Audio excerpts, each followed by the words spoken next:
E nós estudamos o esboço dessa carta hoje pela manhã, observando as bênçãos que nós colhemos pelo estudo da primeira carta de João.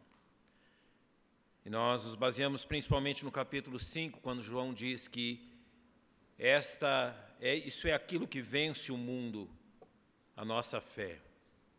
Então nós convidamos que você esteja conosco também na parte da manhã. Culto pela manhã, após a escola dominical, começa às 10 horas, ele visa a edificação dos crentes, a edificação dos salvos. E nós lhe chamamos a fazer parte também. Agora à noite, eu quero, com base em Romanos 3, 28, e você pode abrir a sua Bíblia nesse texto, falar a respeito da salvação. Esta igreja prega a salvação em Jesus Cristo. O objetivo desta igreja é que você adentre aquelas portas e tenha plena certeza da sua salvação. O que nós vamos falar hoje tem como título a fé, a única condição de salvação. E eu convido que, em reverência à leitura da palavra de Deus, você se coloque em pé. Eu vou ler este único versículo, Romanos capítulo 3, verso 28, e depois, com a igreja ainda em pé, vou orar. Romanos 3, 28, concluímos, pois, que o homem é justificado pela fé, sem as obras da lei. Por favor, leia comigo, vamos ler todos juntos. Concluímos, pois, que o homem é justificado pela fé, sem as obras da lei. Nosso Deus amado, nós temos esse verso diante de nossos olhos. Ele contém muito mais sabedoria e verdade do que qualquer coisa que algum homem um dia tenha escrito. É a tua verdade deixada a nós, o teu testemunho, a tua palavra escrita pelas mãos do apóstolo Paulo, teu servo, inspirado pelo teu Espírito. Rogamos, ó Pai, que a cada um de nós o Senhor permita entendermos a verdade profunda expressa aqui, mas também a simplicidade daquilo que nos é transmitido, a fim de que a nossa fé em Cristo seja fortalecida. E se porventura houver entre nós aqueles que não têm certeza da sua salvação, que possam contemplar neste verso realmente a confiança no Senhor e crer então. Assim nós rogamos em nome de nosso tão grande e bondoso Salvador, o Senhor Jesus. Amém. Podem se assentar, irmãos. Paulo diz, é uma conclusão, é uma verdade da qual nós não podemos escapar. É uma verdade definitiva, não vai ser mudada. É uma verdade eterna, estabelecida por Deus. O homem, o ser humano, é justificado diante de Deus pela fé, sem qualquer obra da lei que lhe traga algum mérito. E essa justificação quer dizer que então as questões entre o homem e Deus são tratadas por base na fé, e não em obras que um ser humano possa realizar. E que não há nenhuma outra condição, além desta estabelecida, a fé, para que um ser humano seja salvo. Essa é a verdade de Paulo. Não há nenhuma outra condição, não há nenhuma outra razão, não há nenhuma outra forma de sermos salvos de nossos pecados, a não ser pela fé em Jesus Cristo. Literalmente, nada mais nos é exigido, nada mais é possível, nada mais resolve este problema, a não ser aquilo que Deus estabeleceu em Cristo, que creiamos nele. Você creu em Jesus Cristo como seu Salvador? Você tem certeza de que o dia que você partir deste mundo pela morte, os seus pecados foram perdoados e as questões entre você e Deus já estão acertadas? Elas só podem ser feitas desta forma, ao crermos em Jesus Cristo e na proposta de Deus. Mas você pode me dizer o seguinte, se fosse tão simples assim, o mundo inteiro se converteria. Se fosse essa a única exigência, a única condição, e de tão fácil entendimento, as pessoas viriam correndo para Cristo. Se isto fosse verdade, as pessoas realmente não negariam isto, mas não é isso que nós estamos vendo. A Bíblia diz, e Jesus ensina em Mateus 7, que o caminho da perdição, a porta que conduz à perdição, ela é espaçosa, o caminho é largo, e são muitos os que entram por ele. Mas a porta que conduz à salvação, ela é estreita, o caminho apertado, e são poucos que a acham. Se fosse tão simples assim, por que todo mundo não crê? A Bíblia nos explica por quê. 2 Coríntios 4:4 vai nos dizer, nos quais o Deus desse século, e a Bíblia deixa muito claro quem é o Deus desse século, Satanás, o diabo, aquele que controla este mundo. As pessoas gostam de pensar que Satanás está no inferno. Elas gostam de pensar que o reino de Satanás é o inferno. A Bíblia diz não, o reino de Satanás é este mundo, e ele governa e age neste mundo. Ele é o Deus desse século. E qual a sua ação? Ele cegou os entendimentos dos incrédulos, para que não lhes resplandeça a luz do evangelho da glória de Cristo, que é a imagem de Deus. Literalmente, Satanás, o diabo, ele procura confundir e alterar essa condição, a fim de que os perdidos não encontrem a porta de salvação. É isso que ele quer. É isso que o texto está dizendo. Satanás, de tal forma, ilude, altera, transforma esta única condição, de forma que as pessoas duvidem que a porta estreita verdadeiramente será a solução do seu problema eterno. E ele faz isso para o mal dos homens. E ao confundir a mente dos homens, então a humanidade conclui que a sua salvação deve vir como resultado do seu esforço. Ah, mas então quer dizer que eu apenas tenho que crer? Isso quer dizer então que eu apenas tenho que depositar a minha confiança em alguém que fez tudo por mim? Aonde está o meu esforço?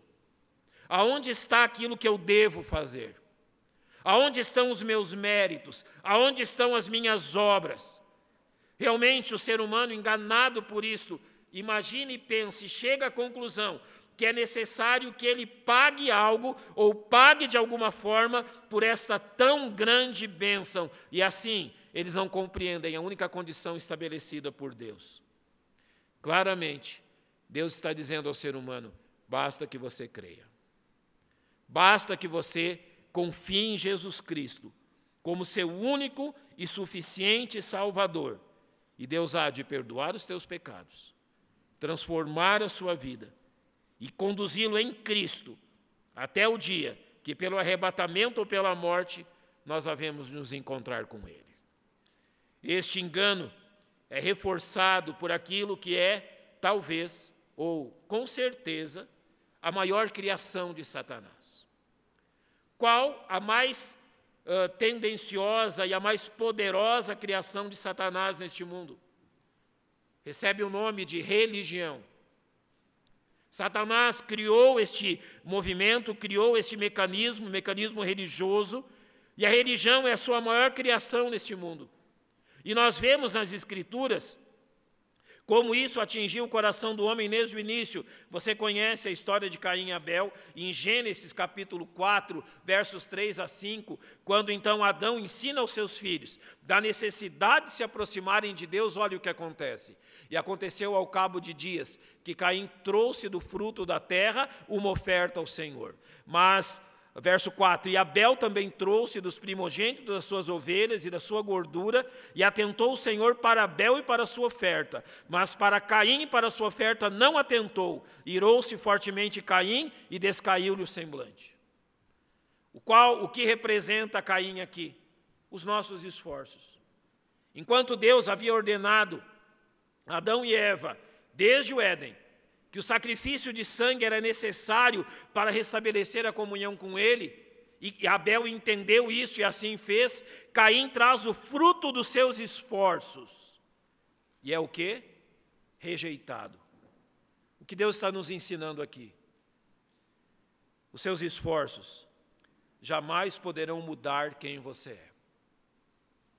Os seus esforços, as suas obras, jamais poderão construir uma ponte entre você e Deus. Se você depende de agradar a Deus pelos seus esforços, você jamais será recebido no céu. Se você depende de agradar a Deus pela sua justiça, pela sua religião, pelas suas obras, saiba que jamais as portas do céu serão abertas a você.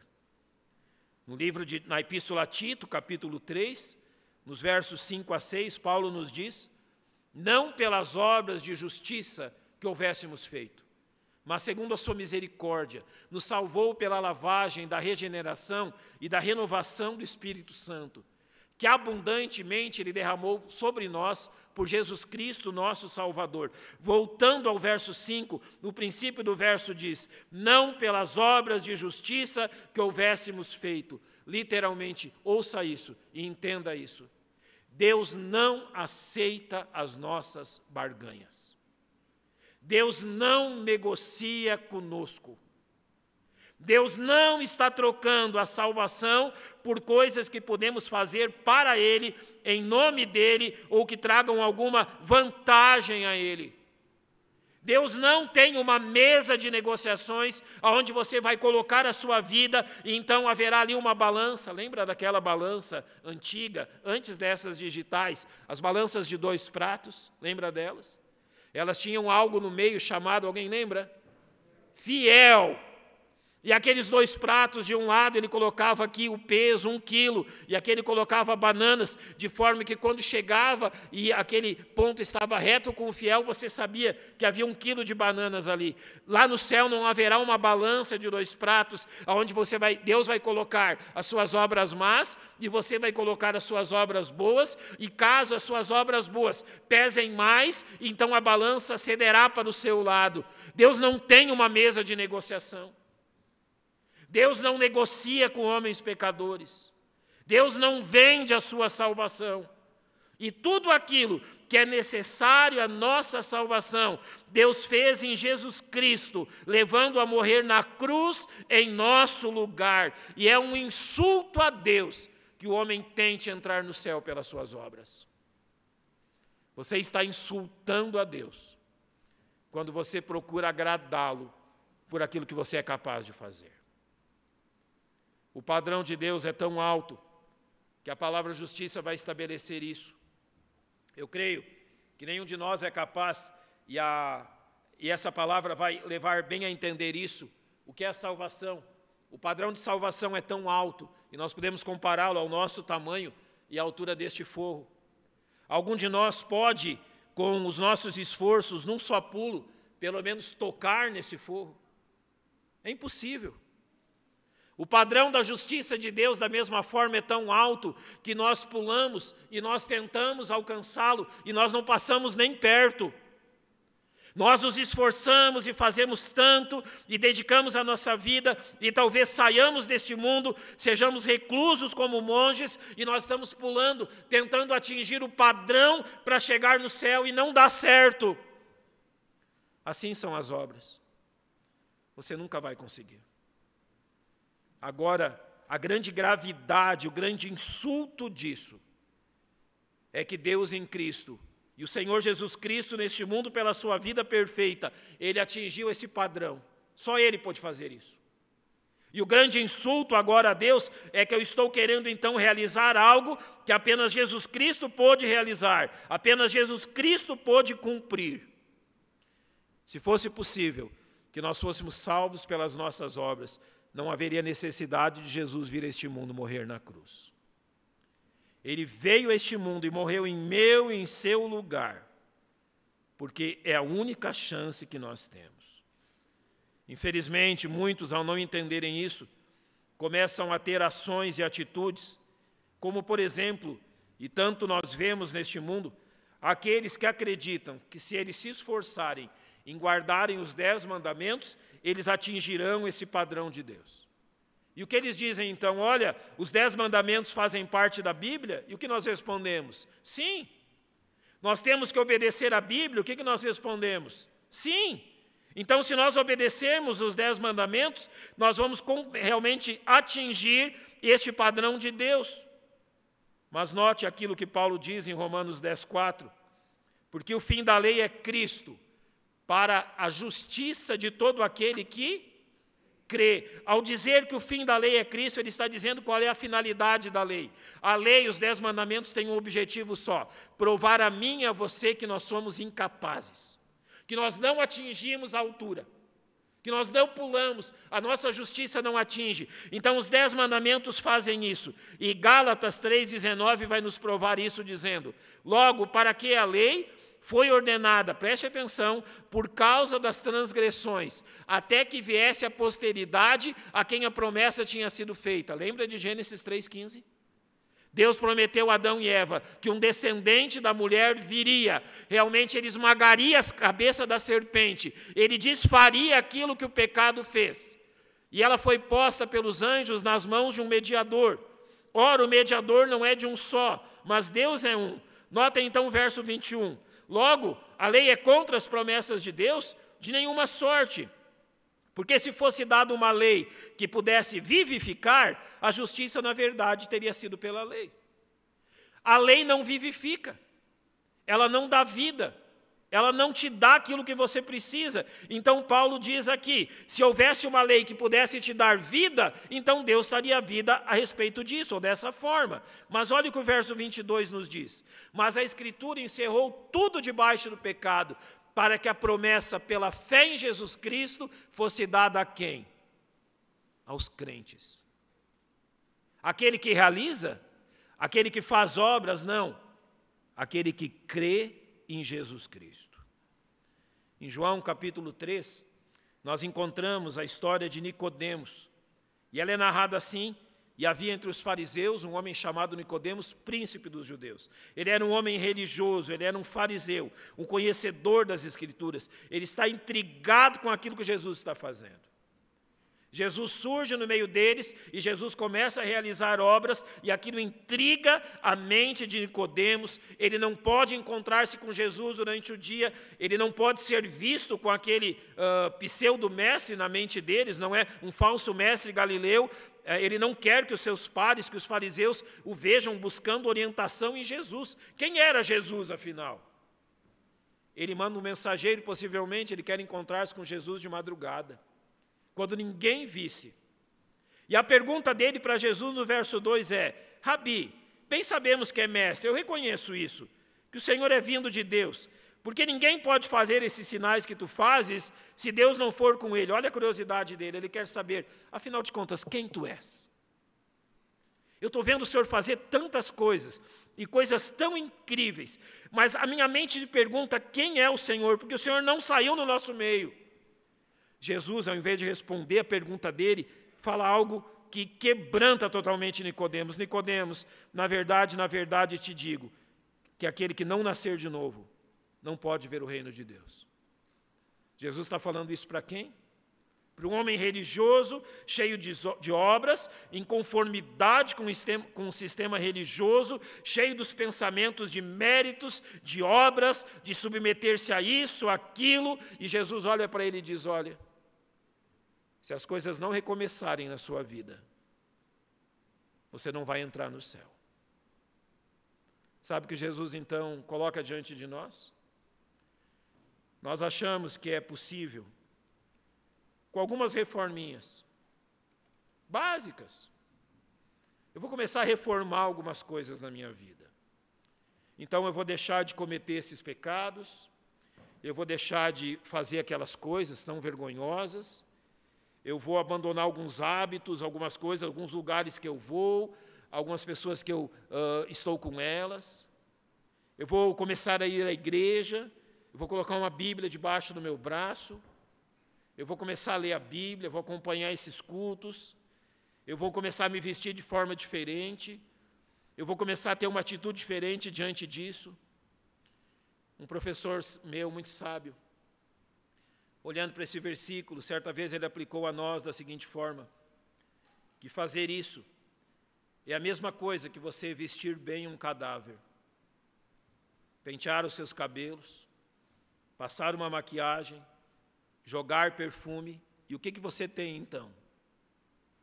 Um cadáver bem vestido, penteado e cheiroso, mas continua sendo um cadáver. Você não pode mudar a sua vida. Você é o que é. Você é um pecador que carece da misericórdia de Deus. Você nasceu neste mundo pecador e andando para o inferno. E nada que você faça vai mudar essa realidade. Importa-vos nascer de novo. Se você não recomeçar tudo em Cristo, nada jamais mudará. E é por isso que Paulo diz: concluímos, pois, que o homem é justificado, esta bênção de Deus, ela vem pela fé, sem as obras da lei. Mas temos que terminar agora dizendo, então, o que nós falamos quando falamos de fé? O que exatamente é isso, fé, que a Bíblia tem dito? Em Hebreus 11:1, que nós lemos no início do culto, diz: ora, a fé é o firme fundamento das coisas que se esperam e a prova das coisas que não se veem. Deus nos deu promessas. Deus prometeu que todo aquele que crer em Cristo será salvo. Deus prometeu que todo aquele que crer em Jesus como seu único e suficiente Salvador terá uma nova vida, nascerá de novo. Não será nós a reformar-nos, mas Deus nos reformando. A nossa reforma começa por fora e se limita a fora. A reforma de Deus começa por dentro e atinge tudo. Então Deus está dizendo que se nós crermos nele, ele fará isso. Agora, quando aqui é usada a expressão firme fundamento, literalmente é um título de propriedade. Como você toma posse disso? Como você torna isso propriedade sua? Como você recebe isto? Crendo. Apenas e somente isso.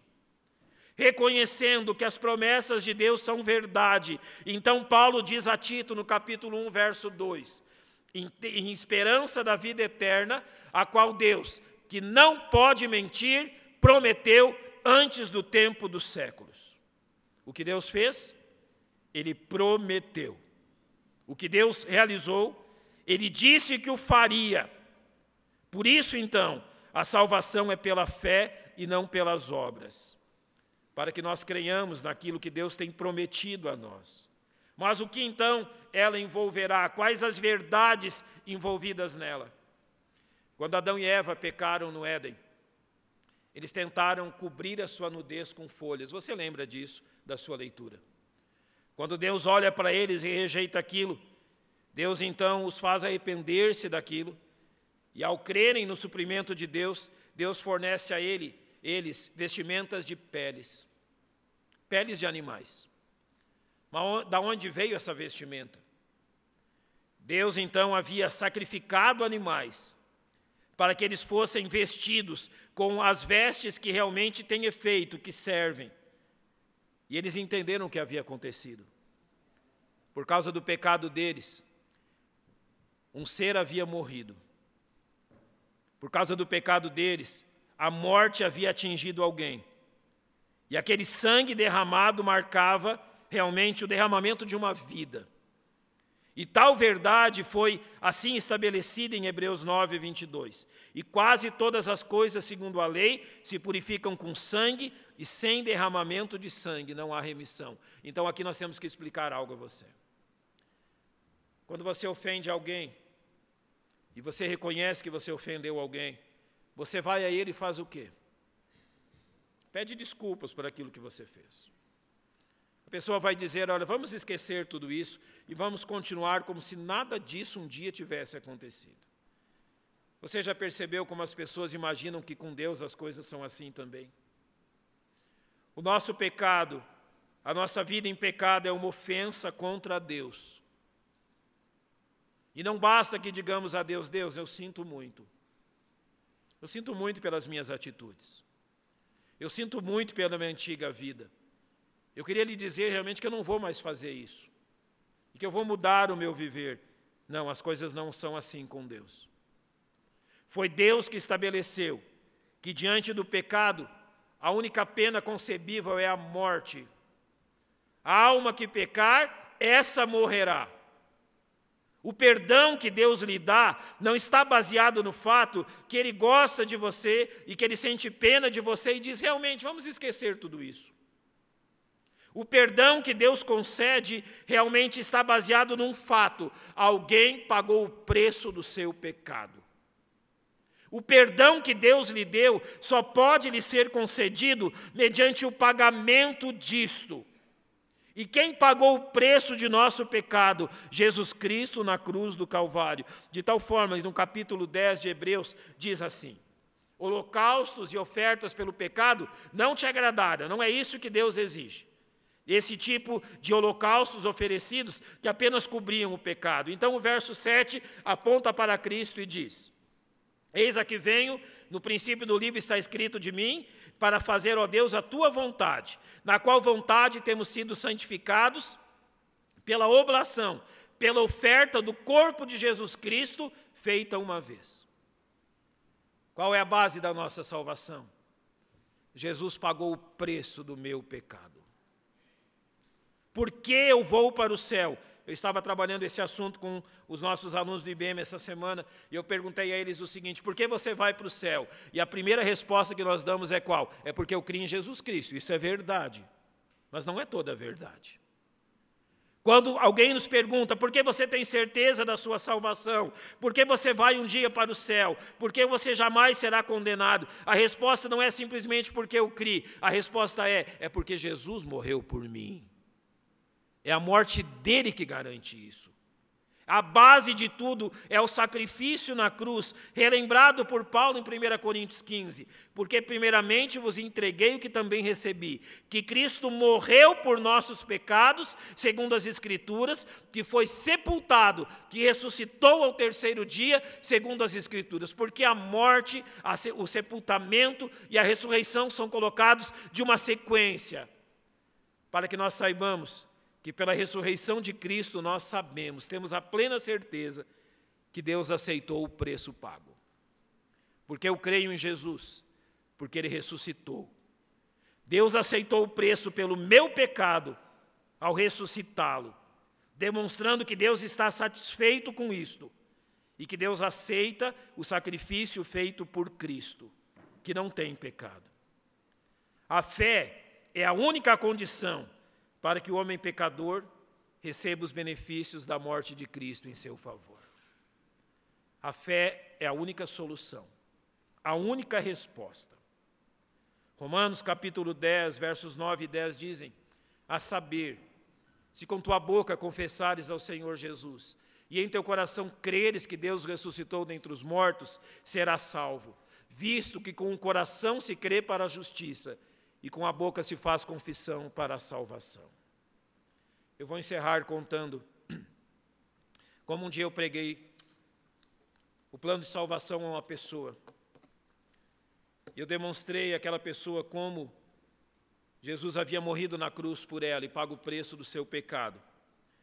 E que a única condição para que ela fosse perdoada, e eu percebi como a alma daquela pessoa estava atribulada por isso. Ela realmente estava temerosa, atribulada pela condição da sua alma. Mas quando lhe apresentei o Evangelho pelo plano de salvação, aquela pessoa começou a colocar N empecilhos diante disso. Eu havia apresentado o Evangelho e ela ficou mais de 30 minutos dizendo todas as razões porque aquilo não servia para ela. Olha, mas você não entende, a minha vida é assim, assim, assim, eu já fiz isso, isso e isso, a minha condição é essa, não pode ser dessa forma. Quando ela parou de falar, eu disse a ela: basta que você creia. Por mais 30 minutos, a pessoa ofereceu todo tipo de justificativa. Todas as razões, porque aquilo que Jesus havia feito por ela não era suficiente, precisava de algo mais, precisava realmente de algo mais poderoso que aquilo. E depois que a pessoa terminou de estabelecer todas aquelas coisas, eu repeti a mesma coisa: basta que você creia. Acredito que por mais 30 ou 40 minutos, ela trouxe mais todo tipo de questões, dizendo: olha, realmente é impossível que isso sirva para mim, você não me conhece. E depois daquele tempo eu repeti novamente: basta que você creia. A alma do ser humano é teimosa, a gente não sabe até onde vai. E por mais meia hora eu ouvi justificativas para dizer que era preciso algo mais. E quando a pessoa terminou de dizer aquilo, eu apenas repeti para ela: basta que você creia. E ela creu. Basta que você creia. Basta que você reconheça que naquela cruz devia estar você, mas foi Jesus Cristo que morreu em seu lugar. Deus está dizendo que basta que você creia na sua promessa e você será eternamente salvo. Não será você a transformar sua vida, mas Deus. Então Deus fará coisas em seu viver que você jamais imaginou. Ele há de mudar a sua vida de uma forma que você jamais pôde pensar. Qual é a única condição? Basta que você creia. Vamos fechar os nossos olhos. Vamos orando em oração.